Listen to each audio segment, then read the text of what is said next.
My proposal is on eating disorders and the association with anxiety disorders such as OCD or PTSD. There are a couple types of eating disorders. One is anorexia.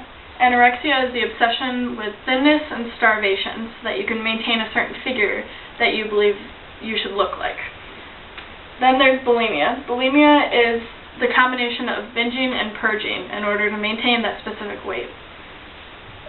Binging can also damage the body internally.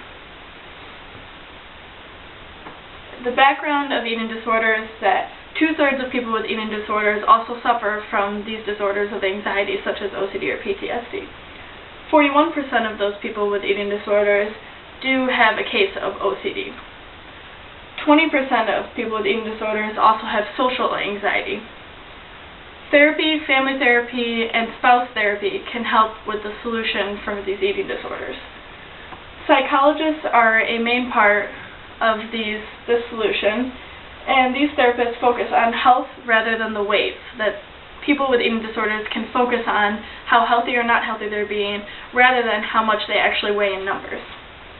There's also nutritional therapists, and there's believed to be bullying and other influences that have a factor on people who are diagnosed with eating disorders. The plan is therapy, couples therapy, and family therapy.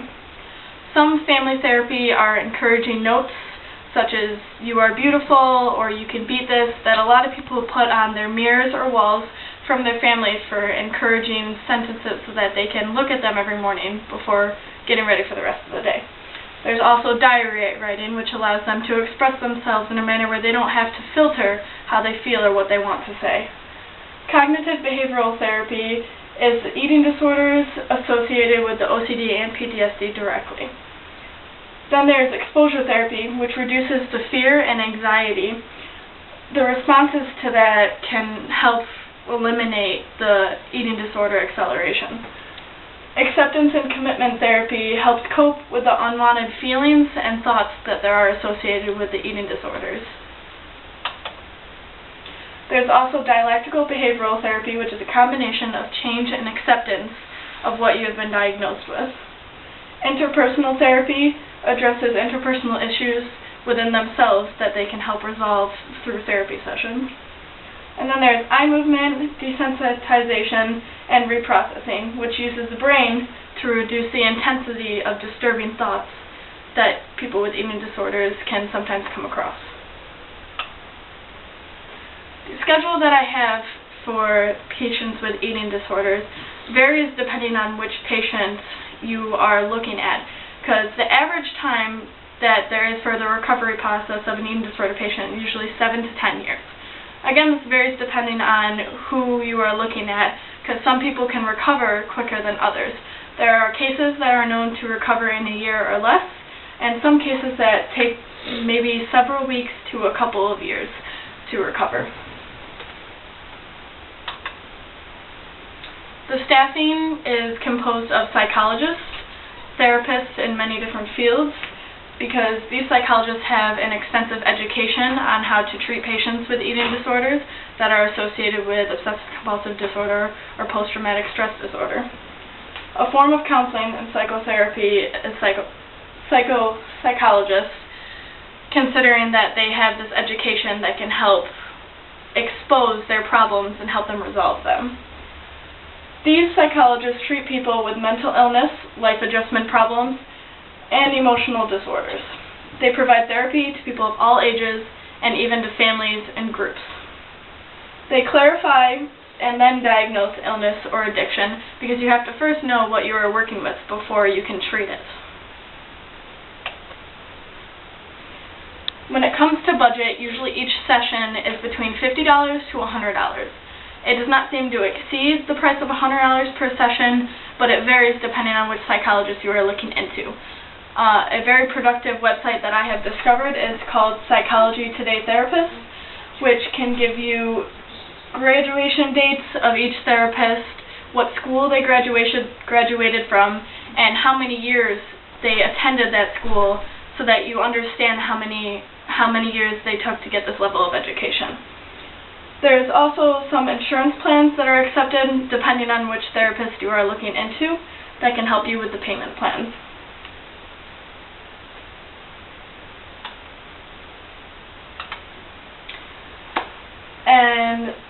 conclude this, I would like to say that eating disorders associated with anxiety disorders have grown in this economy more now than ever before. And in order to suppress this issue, I would like to address therapy as a way to resolve eating disorders. To introduce people to professional therapists such as psychologists is an extreme success in order to help people with eating disorders overcome them and recover fully from their disease. The deadline that I'd like to do this by is March 1st, 2014. So it gives me enough time to get the word out about therapists and help people discover which one that they need specifically, because each eating disorder is, again, different. Are there any questions about this? Why do people develop eating disorders? Well, I think people develop eating disorders based on many different effects. There is the environment around them, the people that they hang out with, the people that have a factor or an influence in their life, what they say and do. There's also the factor of bullying, which can majorly affect the way that someone looks at themselves. And there's also social media, which has become wider and wide range so that people think that they have to be this perfect figure that you see on media. Any other questions? What type of person is most likely to develop an eating disorder? From my research, I have learned that women and adolescents are most likely to develop eating disorders. Usually teens within the ages of 13 anywhere to 18 they can first develop, and they can again keep going throughout many years, usually 7 to 10, or they can even be resolved in a year or less. Is there any way of avoiding premature teens to developing eating disorders? I think a way of avoiding it would be just the influences around them, such as their families or the people that love them, their close friends. The more positive influences that you have from your family members and the more encouraging advice that you have, the less you are to turn to things like social media in a way to get you get this perfect picture of who you are supposed to be. It's less of a chance for you to want to look like that when you have the influences of your family and loved ones. What do you think the most effective way to get rid of an eating disorder is?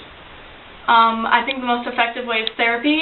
Particularly, I believe family therapy is the most effective way, because your family are the closest people to you, and you can't avoid that. And with those people contributing to your recovery, it can excel it extremely with the things such as encouraging notes or writing on your mirror, which is one of those things that people with eating disorders become obsessed with, their image and also their weight. So I think family is helping with the decision of getting rid of items that can help them weigh themselves or see how big they are, can help reduce the chance of them wanting to become something that this social media has put out them to be.